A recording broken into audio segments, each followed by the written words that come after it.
In the small village of Okuta, Chief Harrison was a man of immense wealth and power. He owned vast lands, had numerous businesses, and lived in the grandest mansion in the region.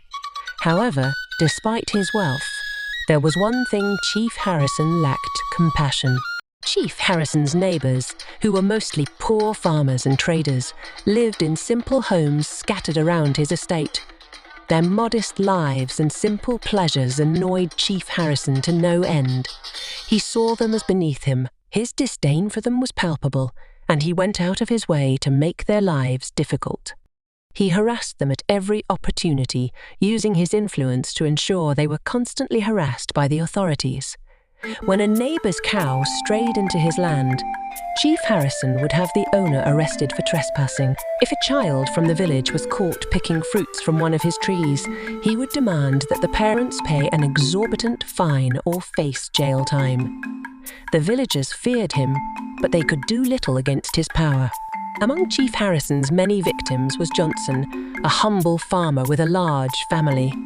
Johnson had lived in the village his entire life and was known for his kind heart. Despite Chief Harrison's cruel treatment of him and his fellow villagers, Johnson never spoke ill of him. He believed that everyone, even someone as cold-hearted as Chief Harrison, could change. One fateful day, as Chief Harrison was returning from a business trip, his car skidded off the road and plunged into a deep ravine.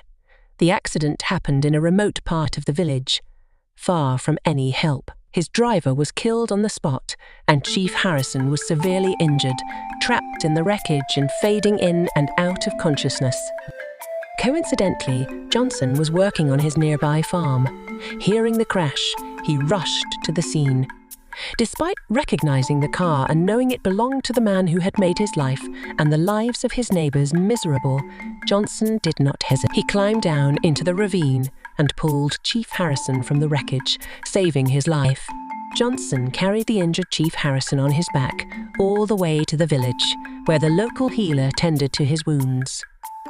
For days, Chief Harrison lay unconscious, but Johnson never left his side. He ensured the chief was fed and cared for, even though he had every reason to abandon him.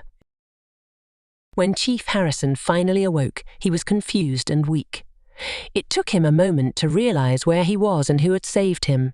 The man he had despised, harassed, and mistreated had risked his own life to save his. Overwhelmed with guilt and gratitude, Chief Harrison found himself at a loss for words. For the first time in his life, Chief Harrison experienced the warmth of genuine human kindness that he had never shown to anyone.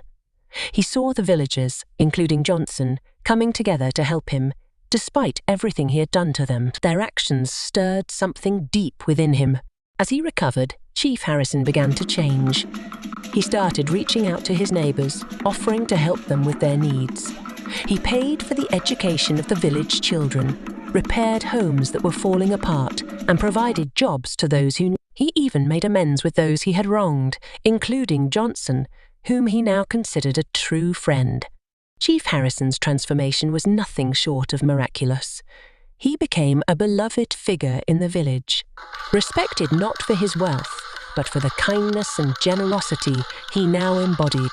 And though the villagers forgave him, Chief Harrison knew that he owed his new life to Johnson, the man who had taught him the true meaning of humanity. In the end, Chief Harrison's story became a legend in Okuta, a tale of redemption, of how one man's selfless act could change even the hardest of hearts.